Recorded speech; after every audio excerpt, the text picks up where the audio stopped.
There's been seemingly endless debate as to whether the world is in recession or not, because of course, anytime we come near a recession or any sort of global meltdown, we have to change the definition of what those things mean to make the situation seem better than it is. But I've brought on three incredible guests today to talk about whether the world is in recession, what comes next for global markets, and of course, where crypto fits into that picture. I've got Steve McClurg, Jeff Booth, and Tom Dunleavy from Masari, whose name I just butchered for no apparent reason. Let's go, guys. Let's go.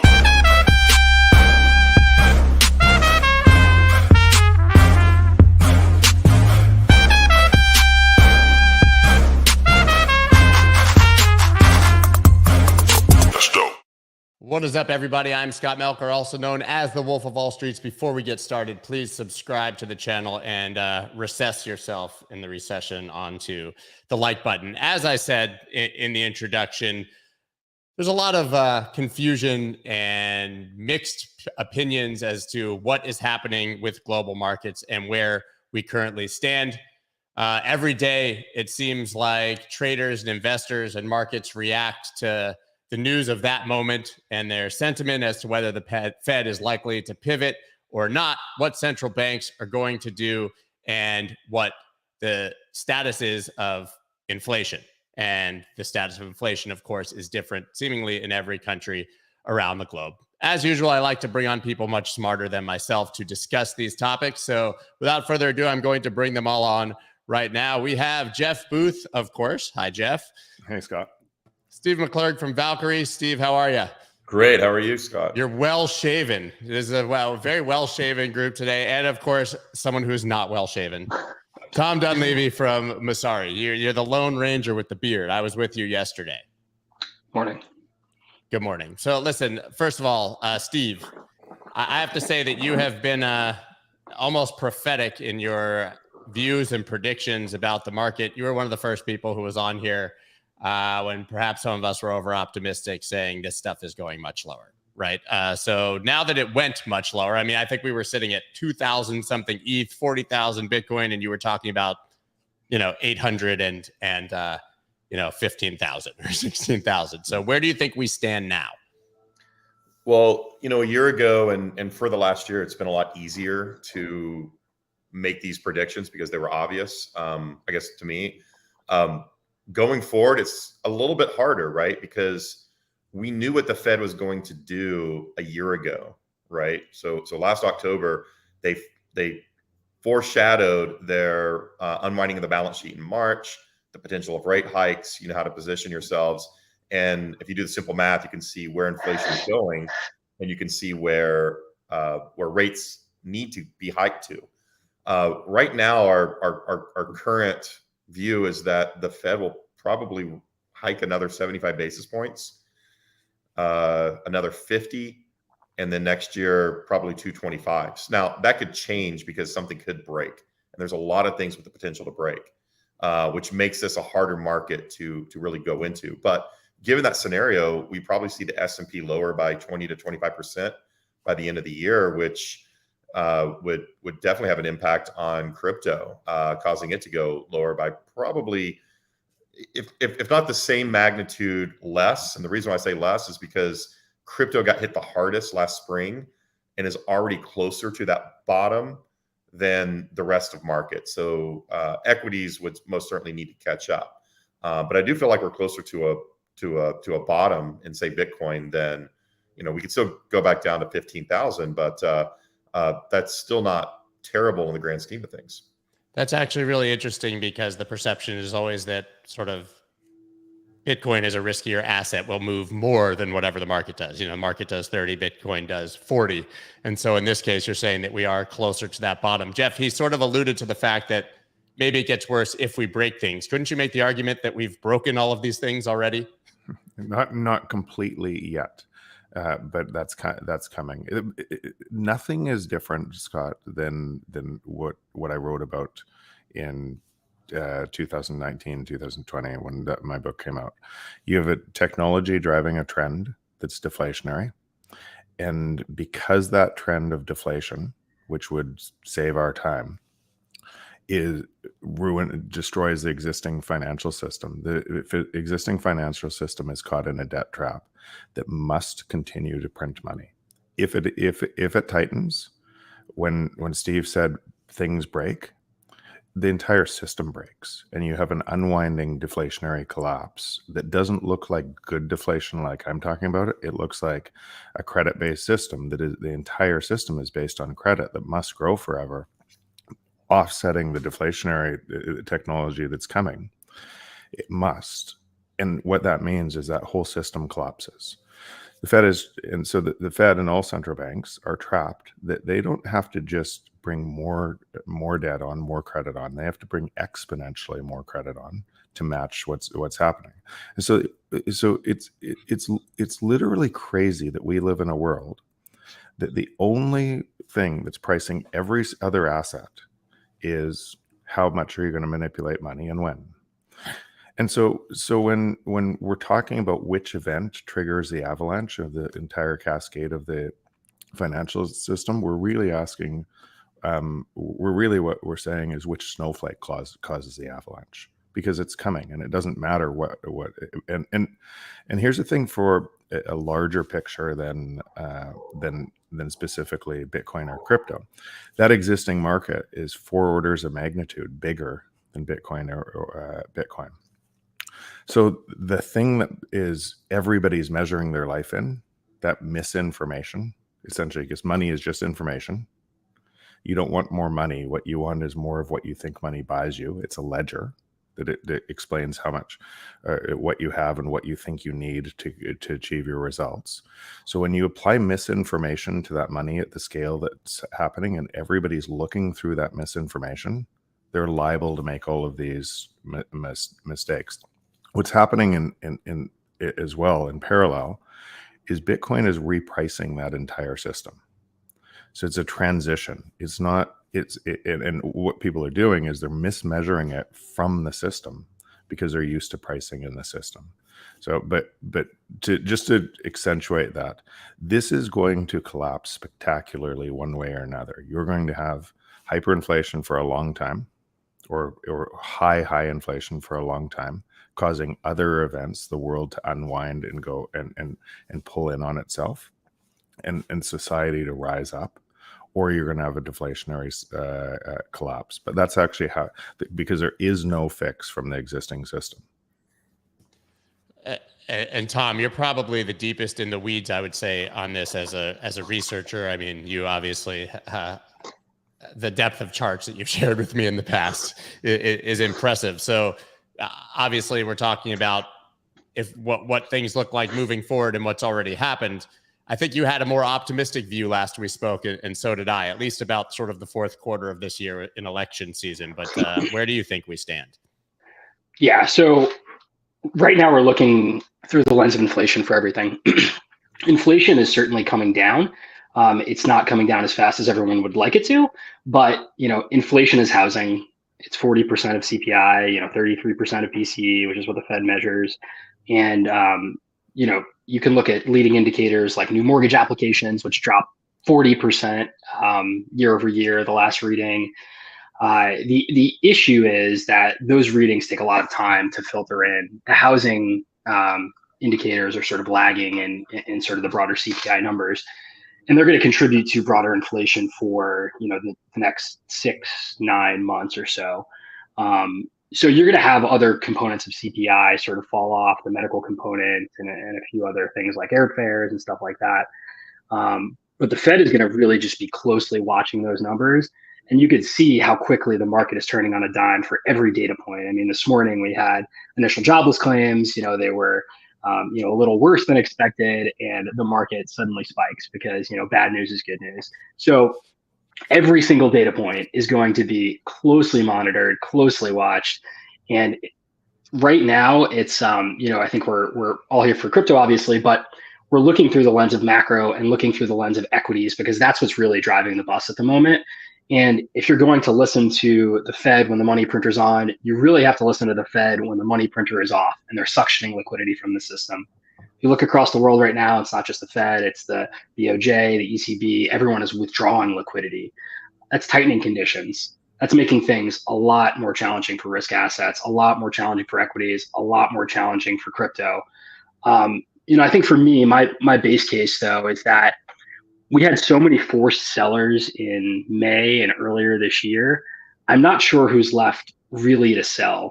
You have traders who are sort of moving in and out of the market, and you have discretionary folks who are kind of playing at the edges. But the people who are holding Bitcoin, Ethereum, these other assets right now are really the long-term buyers, long-term holders. So what could be another capitulation event that sort of sells us off? I think it's maybe like minor liquidations or something like that. I think the 17,000 level on Bitcoin is a key one to watch there. But, I think Bitcoin and Ethereum, hopefully, in my mind, kind of stay at this level, and equities still, as Steve said and Jeff said, I think they sell off pretty hard from here.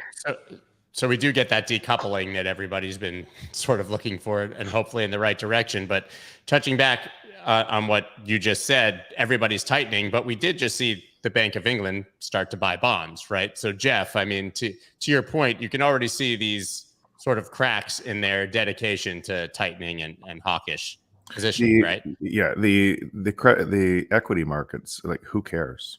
The bond markets are where the action is, and when you see what's happening in the bond markets, there's stress.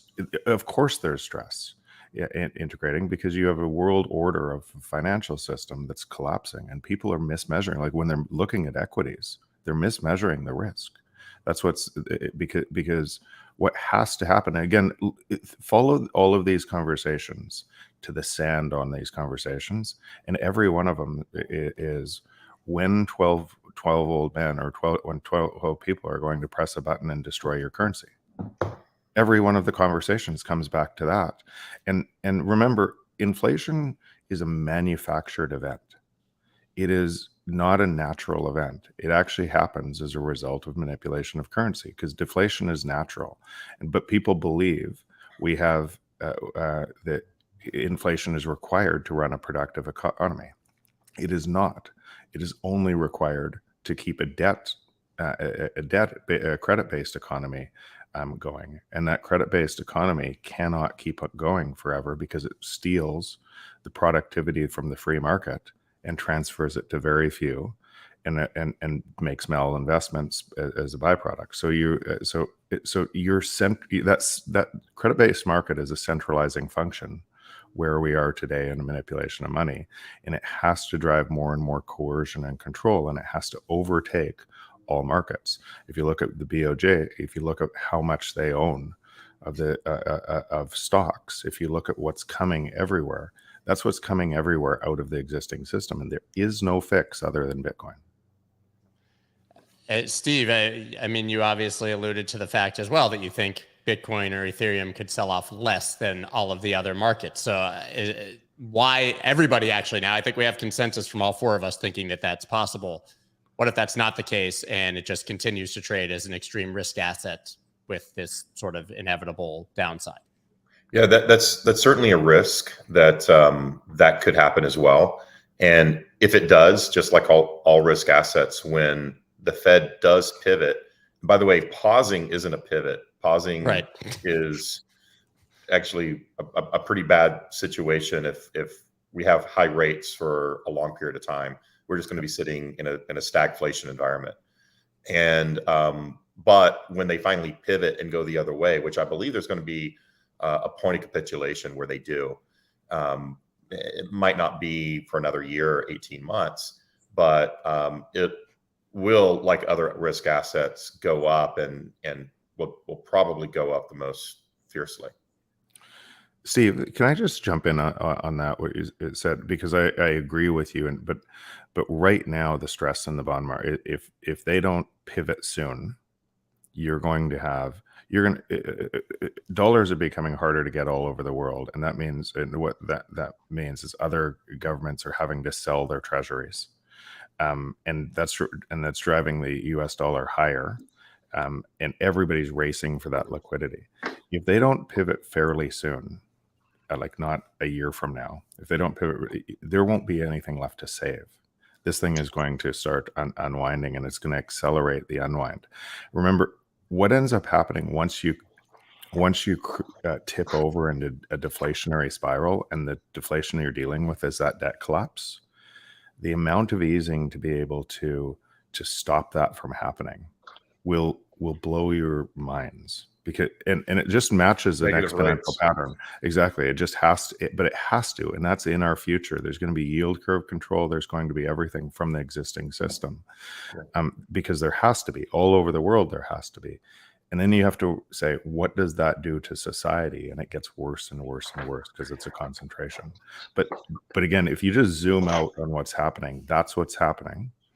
And no, I agree with you. And even though that's what's happening and what should happen, the Fed has a habit of reacting very slowly. Yeah. And frantically when they finally decide to act. So even though, I take the view, I'm a former bond manager, and there's bond managers way smarter than me that are taking the view, and I have the same, that, what they should just, last time they should have just, gone up 100 basis points and left it alone and keep rolling off the balance sheet and stop there. Right. And yeah, inflation is going to continue to be high, and it's going to continue to be in the, 7 to 9% range, but it's going to take a very long time to get it to come down. If you raise rates too fast, which is what's happening right now, and in a continued rate hike cycle, things are going to break. But that other currency breaking isn't necessarily what they're worried about right now, although they should be. So I still think that they're going to, I think that there's a greater than 50% chance that, they continue to raise even through next year, and it breaks worse. And then it's a quick pivot, sometime at the end of the year when they realize what had happened. If you remember back in 2008, right, when 2007, 2008, I mean, the Fed was behind by a year, right? Yeah, Powell is not going to repeat the mistakes of Arthur Burns. He's made that very, very clear. And I think what you're both getting at is the fundamental underlying issue, which I think is going to be the next big driver of potential crypto adoption. And that's the underlying dollar-based system we all operate on. The dollar is the denominator right now. So with the dollar as the denominator, everyone, as the dollar rises, everything gets more expensive for everyone. So how do we change that? I don't know. I think, right now we're seeing potential Plaza Accord kind of 2.0 conversations. Plaza Accord in the 1980s, we basically said, let's strategically devalue the dollar as a group of G7 countries, or whatever they called it back then, because when the dollar rises, everything else is in pain. And you can look at the correlations between global growth, global trade, etc. As the dollar rises, everything else goes down. So, that's the end game, is what do we do with the dollar? How do we get off the dollar-based system? And how do we find some new alternative to it? I don't know that personally that it's Bitcoin, but I think Bitcoin has a role to play. Yeah. Well, to Jeff's point, what's going to happen is, as the dollar continues to strengthen, manufacturing in the U.S. becomes, the products of the manufacturer become more expensive, and people are going to stop buying. So our exports are going to drop pretty drastically. When that happens, then we're going to hit that unemployment rate that the Fed wants very quickly, because you're going to see manufacturing jobs go away. Yeah, and that whole thing accelerates. It means also imports get cheaper, and the trade balance explodes. And there can't be, because of the Triffin dilemma, there can't be an underlying global order that works for a long time based on one country's currency. It has to, you have to have a neutral reserve asset. And I think what I think is happening here, and I specifically, I think you guys know this, but I don't think Ethereum at all.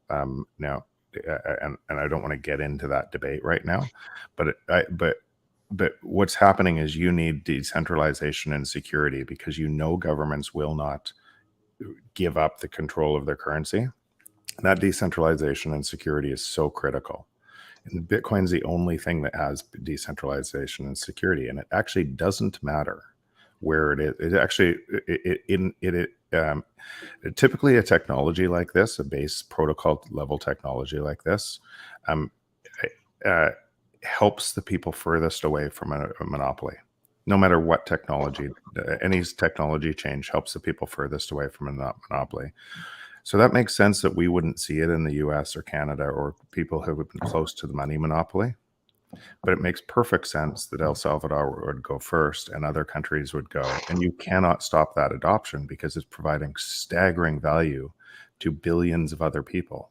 And that adoption, like all technology, is from the bottom up. It's not typically technology is not from the monopoly down, it's from the bottom up.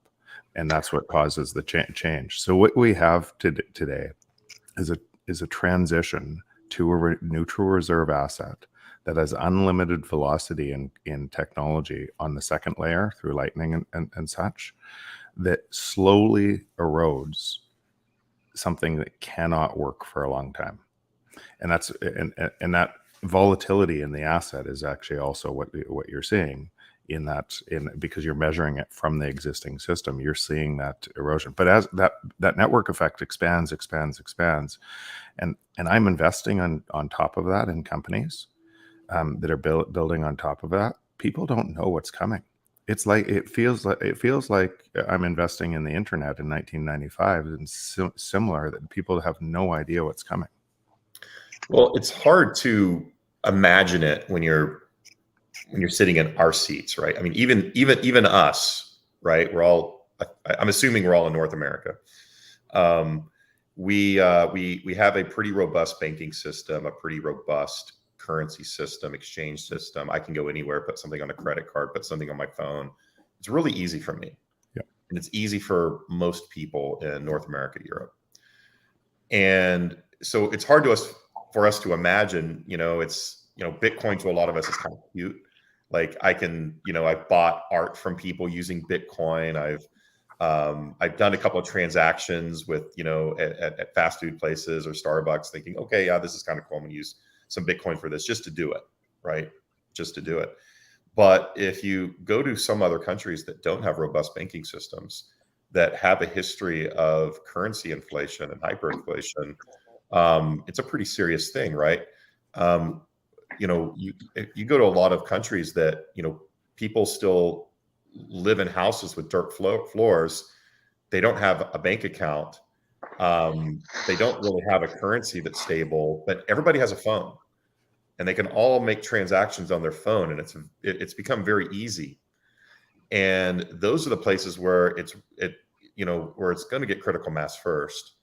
And then other places like El Salvador, where for the most part, they were utilizing the dollar, but the dollar's in an inflationary, era right now. And granted, Bitcoin is very volatile, but it's still a good second currency for a lot of people to use when there's uncertainty. And it's going to slowly catch on. It's got to grow in market cap and grow in adoptability before the volatility starts being sucked out.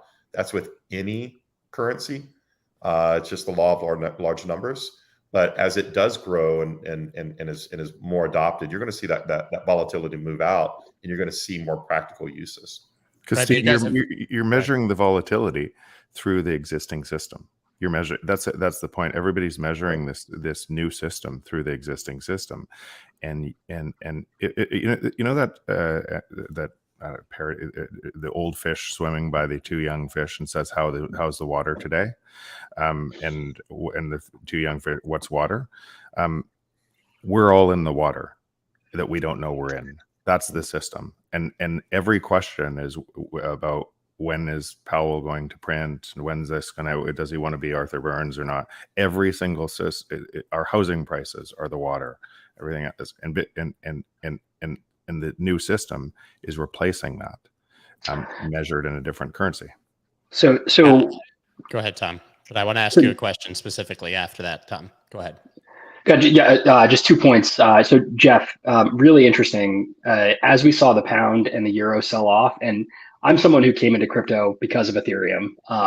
So I am not a Bitcoin maximalist or someone who sort of leans that direction. I was very interested to see, as the pound and euro sold off, the cross currency pairs with Bitcoin actually spiked in volume 5 to 10x their previous situation. So people are actually actively putting on Bitcoin positions, fleeing developed currencies, which I think is fairly unique. And then Steve, to your point earlier, we see sort of 6 to 10% remittance rates just traveling back to dollars for developing countries' currencies. So, there's a really, really simple use case for crypto. It's stablecoins, and it's not very sexy, but it's going to be something that is really going to lead adoption in the US. Sorry, go ahead, Scott. Literally exactly what I was just going to ask you about, Tom. So, and also to your point, we saw that in Russia and Ukraine as well, right? When we saw that war start, we saw people actually a flight to Bitcoin, and not anecdotal, like literally going to that currency to protect their money. But I guess playing devil's advocate a bit, and what I wanted to ask you about, I think Bitcoin, as Jeff described, is the cure for the system. But right now, the Band-Aid is stablecoins, and that's been the killer app because, as all of you have admitted, there's sort of a rush to dollars, right? People, there's a lack of dollars all around the world. People are looking to get into them, whether right or not. So, aren't stablecoins, to what you just said, sort of at this exact moment, one of the huge, I guess, bullish use cases for crypto?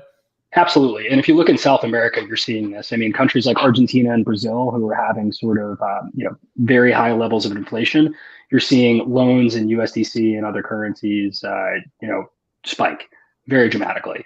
And I think that's only going to continue to increase as we go forward. So it's going to be a challenge to sort of make that use case really hit home in the US, because as both of you mentioned, we have dollars, we all have dollars in our bank accounts. It's not very interesting for us to sort of transition to stablecoins. But outside the US, it's a very real use case. So, my base case right now is crypto is going to be more and more adopted outside the US than it is in the US. And hopefully they don't get left behind, but that's a real risk. If you look at Chainalysis reports, every year they put out a report on like the top 20 cryptocurrency nations, and the US is 8 or 9, but the nations that are actually leading in that, sort of count are the nations that have corruption, that have inflation, that have dollar devaluation. They have all these things that make crypto a very real use case for them. What I think is actually a very real risk in the US, though, is that you have stablecoins fall under the purview of our government, and then all of a sudden, traditional DeFi and everything is sort of under the purview of Gary Gensler and his friends. They become central bank digital currencies. I mean, I think that's the inevitable course of action there. That's why I called it sort of a Band-Aid for people who are just in need of dollars. Yes, Tom, read a piece, and I'd love you to come back and from a first principle, try to poke a hole in an article I wrote that is calling "Finding Signal in a Noisy World." And it describes where Bitcoin is in this whole place today, and crypto in general, and why it's natural to think crypto could work in the existing environment. It's completely natural from market incentives, but it won't, I don't believe. And from a first principle standpoint, if you see what's actually happening on top of Bitcoin and layer 2. You kind of, when people say decentralized finance, but decentralized finance has to rely on top of a centralized organization like Ethereum. How does that work? Isn't that an oxymoron? And that's what you see. You see, if these things actually worked, they would be centralized quickly because they have to be, because the government would control them. You see, so Bitcoin is the only thing at the base layer that is decentralized and secure, and built into that. And actually, that function also created a slow, because it hardens it. It didn't have any other use cases for a long time until the layered protocol comes in, and Lightning and Fedi is coming out. But if you see what's happening on the second layer and third layer right now, where I'm spending a lot of time, just it literally changes the world, and people are missing the boat. How fast this is going to explode and provide real value to people. But anyways, I just say take a look at that, because so many people are confused, because it would be natural to be confused if your existing world is breaking down, and you're pricing everything through that world. Jeff, what about then stable coins on Bitcoin? So I think longer term, I think that's going to happen for a little while, but it's for the same risks that you're talking about. I think that's where Fedi comes in. That changes that. I think that's where Taro comes in, and it changes that structure. Longer term, if you zoom out, longer term, stablecoins won't be a long-term use case I believe, because it'll be replaced by the technology. But I understand where we are today, and I understand for some time, for the next 5 years, 3 to 5 years, there it will be. But if you kind of look deeper on where this is going, it doesn't look like it. It just really quick. I'm sorry to take up so much time. It is natural in a system change, completely natural for everybody within that system change to carry all of their baggage from the old system into the new system.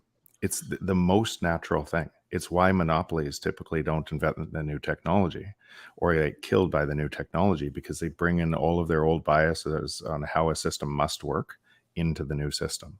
That's what's happening today, and people aren't deep enough to understand from first principles on because it's so confusing what's happening. It's literally a protocol level change. So thank you for adding to my wide array of tabs that I have here. I feel like when we get into crypto, all of us have a million tabs. So I just opened it up. Thank you. I will certainly read through that. So I guess, Jeff, I would ask you, do you think that individuals want to spend Bitcoin not only, in lieu of stable coins, but on everyday transactions or, other forms of payment?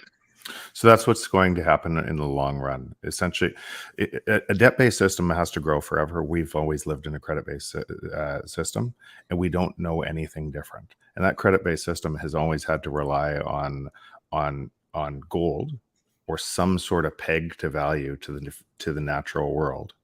And then it loses the peg because of market incentives. And we don't want to. We would never vote for deflation. We want our house prices to always go up. We want more and more jobs. Even if those jobs are getting taken away from technology, we will vote to destroy our time short term and kick the can down the road. We'll vote for people who tell us they can give us more than less. And that creates an incentive all around the world where credit has to continue to grow, because we will make it continue to grow all over the world. We will not vote. If somebody said, here's the deal, technology is deflationary and pricing will fall, and you increase your value because pricing falls all the time, you'd never vote for it, because it would cause a credit collapse. The whole system would collapse. Because of the nature of Bitcoin too, and decentralization and security, we've never had that before. Society has always had to rely on trust of institutions to be able to provide that, and rules for rule of law for a free market.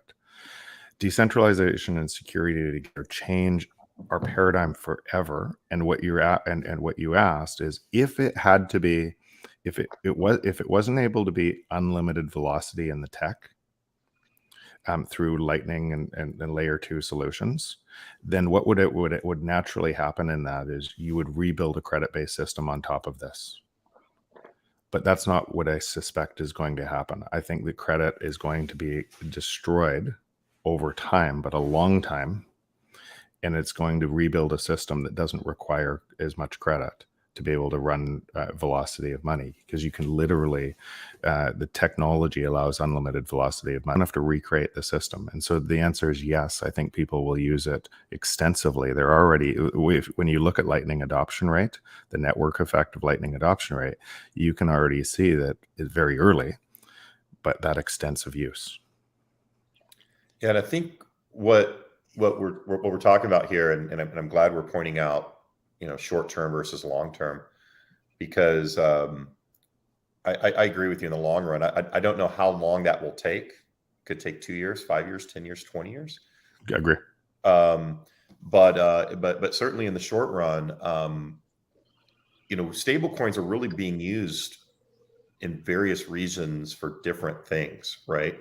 So for instance, I mean, and not many people realize this, but Tether is used as a currency all over Asia. But with the piece that people don't realize is it's used on top of Tron, right? Tron is sort of the Ethereum of Asia, and Tether is one of the biggest currencies from a digital perspective, or the biggest currency in Asia on Tron.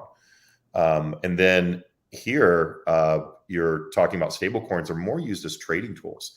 We're not using USDC or Gemini Coin or Tether making transactions at Starbucks. We're doing it with Bitcoin because it's fun, but we're not really doing it with stable coins here because we have dollars. It's inconvenient, right? We're using it as trading tools in most developed countries, in the West. But other countries are using it as a currency.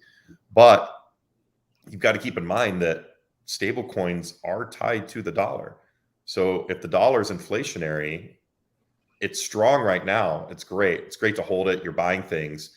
But when things start going the other direction, that's when that adoption is going to shift, and people are going to want something that's a little bit more stable, right? I mean, you might want to use stable coins, but you don't want to. You might want to use stable coins, but you don't want to hold them as a long-term investment. That's right. And I don't know how long this can happen. I think what's happening currently in the world with high inflation, with stagflation, I think one of the things that you said early on, Scott, was, are we in a recession or not? Yeah, we're in a recession. We've had 2 quarters of negative GDP print, negative 1.6, negative 0.6. Sure, low, but it's still the technical definition of a recession. And as this recession continues, and as economies globally break down, and this is the type of recession where, the last one we were looking at, okay, mortgages and banks. This one is probably more economies collapsing. One of the things that you said, Tom, about about debt being taken out in dollars, the reason why countries don't take out debt in their own local currency often, they do, but is because of the people that are buying the debt, right? The 2 biggest buyers of debt are going to be pension funds and insurance companies. They want to hold debt that is denominated in the currency that they have liabilities in. So if you're a US-based insurance company, you're not wanting to have exposure to global currencies. You want to have exposure to the dollar because your liabilities are based on the dollar, and whether it's inflationary or not, that's your liability base, and that's how you measure.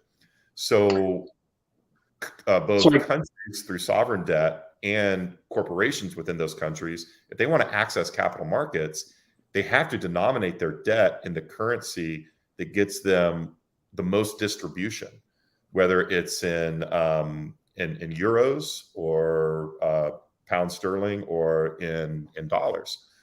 So when they're issuing debt and the dollar is inflating against their own currency, that's essentially a tax that's added on top of their coupon payments and their principal at the end if it continues to go that way. So it makes it very expensive. So this is why you might see, some entire economies collapse, because the corporations and the government itself may get to a point where they can't afford the debt anymore, the debt payment. And that's a big problem we have in the next year or two. That's back to Plaza Accord 2.0. So how do we strategically devalue the dollar? But the issue today is the dollar is the denominator, and there are no good alternatives. You don't want to use the renminbi, you don't want to use the euro, obviously, you don't want to use the pound. And, Bitcoin, frankly, is way too volatile right now to be the base layer of anything. So short-term versus long-term, maybe long-term Bitcoin could potentially be that denominator, but right now it is way too volatile. And unfortunately, I think this latest May sell-off did more damage, not only for the price, but also for the sentiment, right? If you were thinking of Bitcoin as your potential alternative to gold, and then it sold off, 80%, that's a real dent for a long time. And that's going to play into all of the models that all of these asset allocators actually put into play. Because, the end game, what we're trying to get to here is, how do we get incremental flows into the industry to actually, move the price and move the, thought process forward? And to get incremental flows, you need people to think of these things as either, stores of value like Bitcoin or technology plays like Ethereum, but you need incremental flows. And you need, either asset allocators, large pension funds or whoever, or you need, governments. So, my bet is that, there's going to be a government at some point that actually, El Salvador is great, but I'm sure, an actual government who's going to put real money behind Bitcoin And that could potentially move the ball forward. I think if you look at hash rate right now, hash rate is at an all-time high. Why is that? I mean, I don't think it's out of the question to think someone like Russia could be using, their excess energy stores to actually potentially mine Bitcoin right now. So there's going to be someone who says like, hey, we're putting Bitcoin on our balance sheet because we're trying to get away from this dollar-based system and we're trying to move the ball forward. I don't know who that's going to be, but I think that's actually get there. But I agree. It's inevitable because what are the other options? And is that a Michael Saylor line? And it isn't, because Michael Saylor would say that Bitcoin price goes up forever. I actually think that and I think Michael's great, but I actually think that's the wrong way to look at it. The way to look at it, if you're actually measuring the new system by the system, is everything against Bitcoin falls in price forever, because that's the free market, that's the natural market. And that's what should be happening everywhere. And the only reason prices rise forever is because they're manipulated to do so. And the only reason you need 2 jobs and you're on a mouse wheel working harder and harder in that system is because it's manipulated to do so. And you cannot, what's happening today, and when you kind of touched on it, Luke Groman talks about this extensively, a friend of mine, extensively.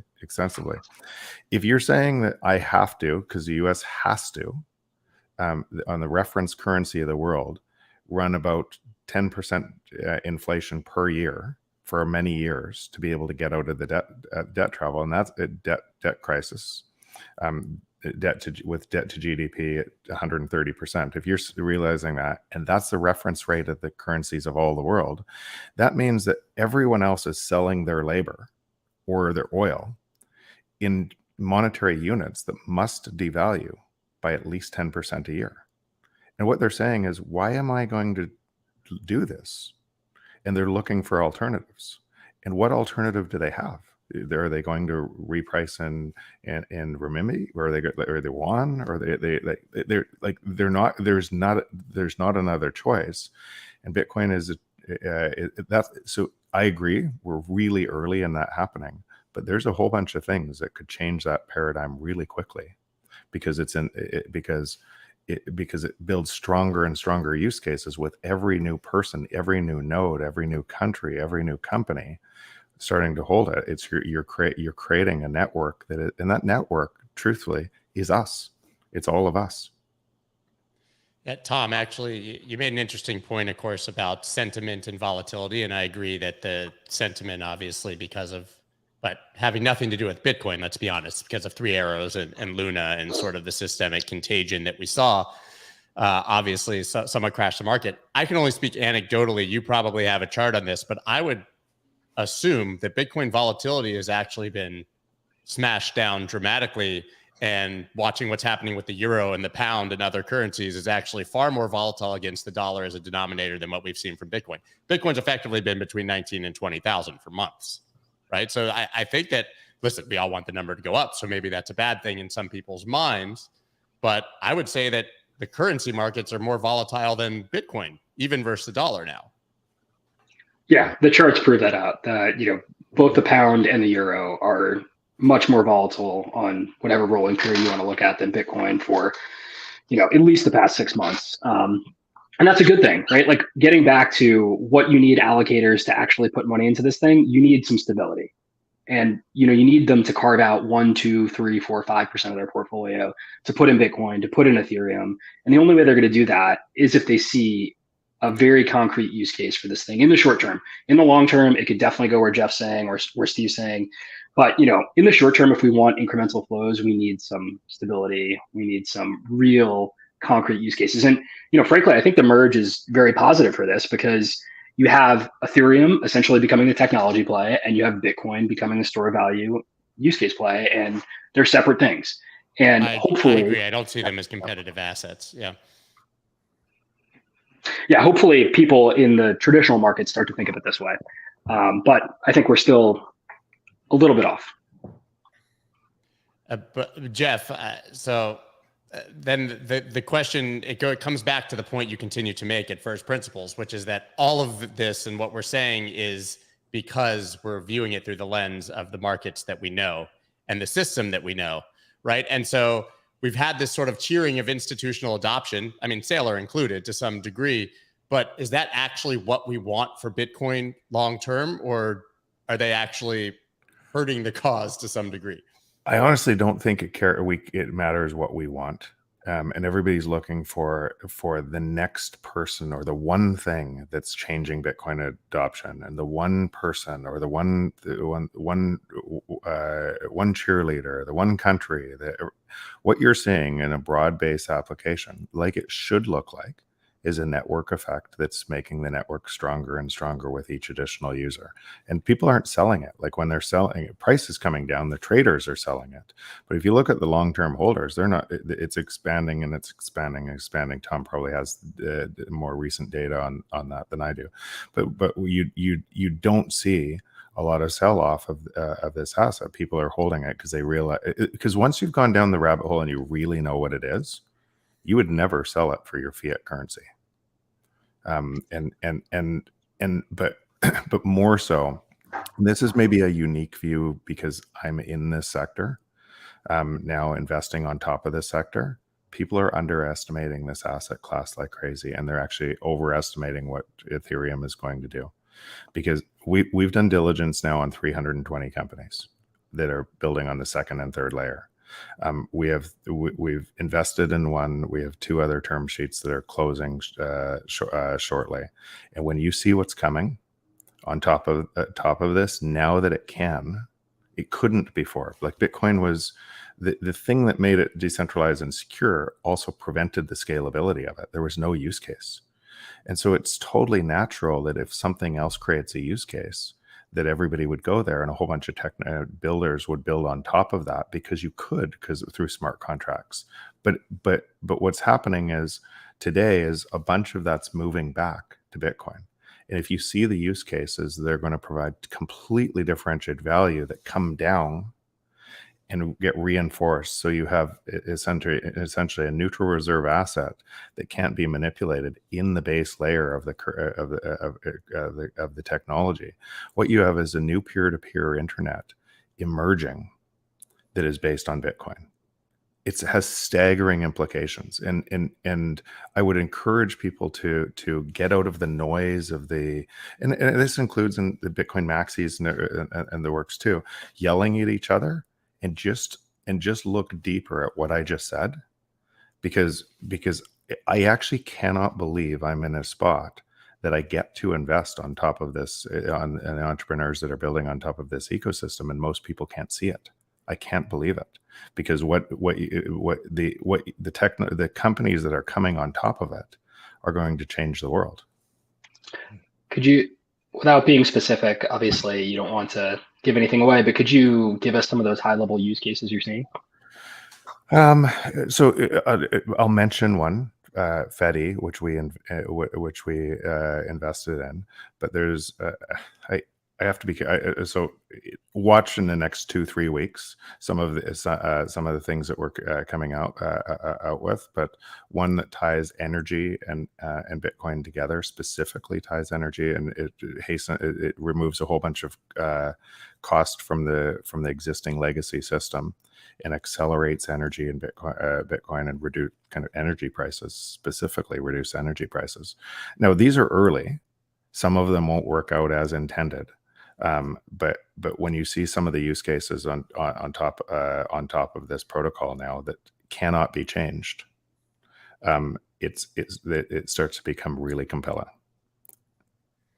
Yeah, Tom, I think the short answer is that everything you're seeing built in the other ecosystems is starting to be built on Bitcoin. I also happen to have a lot of these meetings and see a lot of these things, and it is pretty incredible to Jeff's point. What is going to be built on Bitcoin, but also we'll see. The market's going to decide totally what wins, I think. But you can do almost all of it now that there's basically smart contract functionality on Bitcoin, which I think is mostly what Jeff's probably talking about. So I can't tell if Steve is frozen or not, because I was gonna. Oh, you're there. No, wow, you're impressive eye control. Steve, I want to go back to what I was asking Jeff about, obviously, because I think you're in a unique position to discuss institutional adoption and not necessarily whether that's good or bad for Bitcoin, but what you're seeing. Obviously, Valkyrie, with the futures ETF, hopefully a spot-based ETF one day. But and Jeff made the point that once you go down the rabbit hole, you never come back. Have you seen anyone that you guys are talking to who was interested in Bitcoin, or I guess crypto in general, and has come back out of the rabbit hole as a result of what's happening in the market? I haven't. Well, no. I mean, here's what's it all depends on the market too, right? When you talk about institutional investors, there are market activities that can make people skittish and wait, even though they want to invest. And the last year has been that. So a year ago it was, well, we're probably in a bubble right now. All these cryptocurrencies are really high. They had just run up a lot, so everybody paused. And then the market started going the other way, and it's like, okay, well, they're going down. Let's pause again. And then you had all the issues with the lending platforms, blowing up, and the deleveraging that happened in the spring, and that caused even more pause. And then the summer, nobody was investing in any risk assets, right? I talked to my friends in the bond world, and salespeople are like saying, "Hey, I have more redemptions than I do, new sales. I don't know what I'm going to do this year," and that's across all assets. Well, this time of year, I think people are warming up to the fact that the changes in the market have now occurred. Right, we've had two negative GDP prints. We've had the bulk of interest rate hikes. Even though we will probably see a few more, people feel like the worst is behind us, even though it can get worse, and I think it will, and are ready to start making decisions and taking action again. And so we're seeing a lot of interest on from the institutional side once again. And by the way, we've seen the interest all summer, but it's just it's a lot of meetings and due diligence, and we knew it was a slower play, but now we're starting to get I would say closer to commitments. So it does seem like things are turning around on that end. People aren't trying to catch a bottom, but they do feel like we're close, and for the certain instrument, for the certain for certain plays, they're willing to start moving in. I think you'd be hard pressed at this point to find anybody who's looked at this market and thinks that we are closer to the top than to the bottom, right? I mean, I think everyone agrees now, wherever that bottom is, that the upside from here is exponentially larger. Tom, are you seeing sort of the same thing in the data on your side? Yeah, absolutely. I mean, it goes back to what I said earlier. I mean, who is left to sell? Who is the last person who's going to capitulate? And it's really, in my mind, just the Bitcoin miners that could potentially have a liquidation cascade. And there's a few levels I'm watching. 17,000 is notably the one on Bitcoin, but I'm not sure who is market selling Bitcoin or Ethereum or any of these other assets right now. It's more allocators who are thinking about where can I strategically get a position in right now. But there are people still trading Bitcoin and Ethereum as just a risk asset, and the beta to equities is going to be, unfortunately, still tied for a while. But I think potentially that could decouple as we move forward and equities really sell off sharply. I think if we see the sort of miner selling capitulation event, that would be that huge wick on the chart that is the generational bottom and buying opportunity that everyone would be looking for. I'm not saying that will happen, but that usually is a very quick and painful event that the smart money comes in and swoops in on. Totally agree. Yeah. Is there anything else, Jeff or Steve, that either of you are watching that could be this sort of last event in this market that would push us? We have 3 minutes left, so I'll kind of give you guys each your last piece. The credit-based markets are unstable, and they must get more unstable.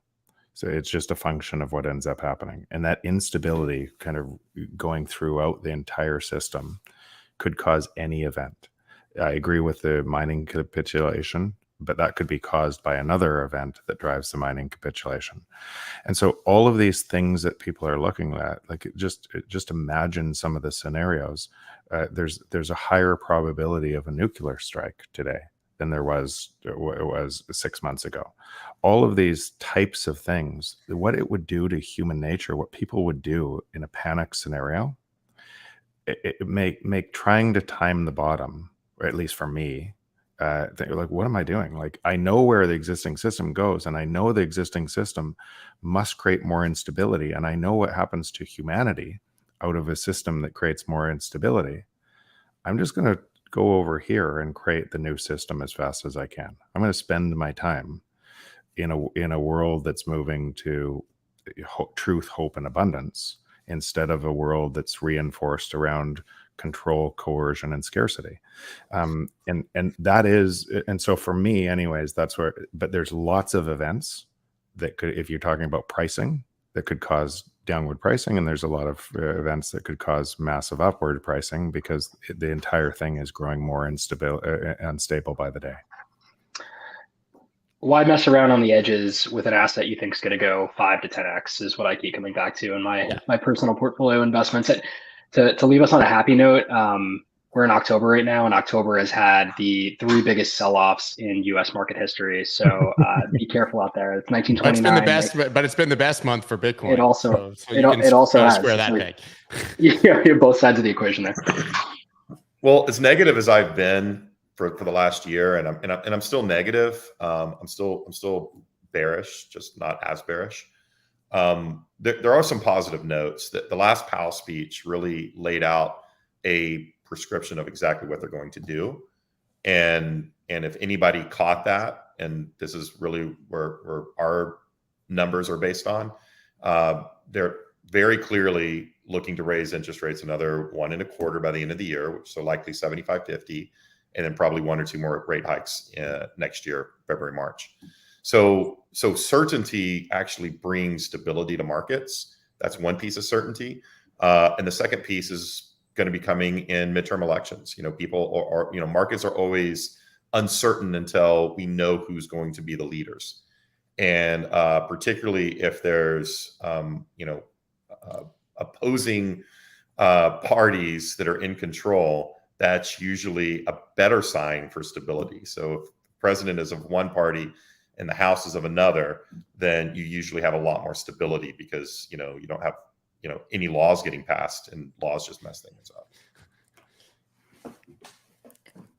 Awesome. I think that was we grinding everything to a resounding halt is what's good for everybody. Let the government do nothing. Yes, I think that's a great note for us all to conclude on. Well, listen, I'm glad. I think that there's a collective optimism, at least once again, that the bottom is a lot closer than we think, even if things get worse, and that we could potentially see that decoupling of Bitcoin, which I think everybody is certainly cheering for. I want to thank you guys, Jeff Booth, Steve, Tom Dunleavy, for joining. That was a really thought-provoking conversation. I can see everybody in the comments, and I think we gave them a lot to go home and read. And now, Jeff, you also gave us all some homework. To go and readings. No, it's good. I think everybody needs to take some homework back from all of these things. So thank you guys. Everyone else, I will be back once again tomorrow morning at 9:30. And then I should note, I'm going to be at the WebEx conference in Vegas, hosting a stage, as I've told you guys, all of next week. And we are attempting to live stream the entire thing. So my channel should be live basically for 8 to 9 hours a day from Monday to Thursday next week.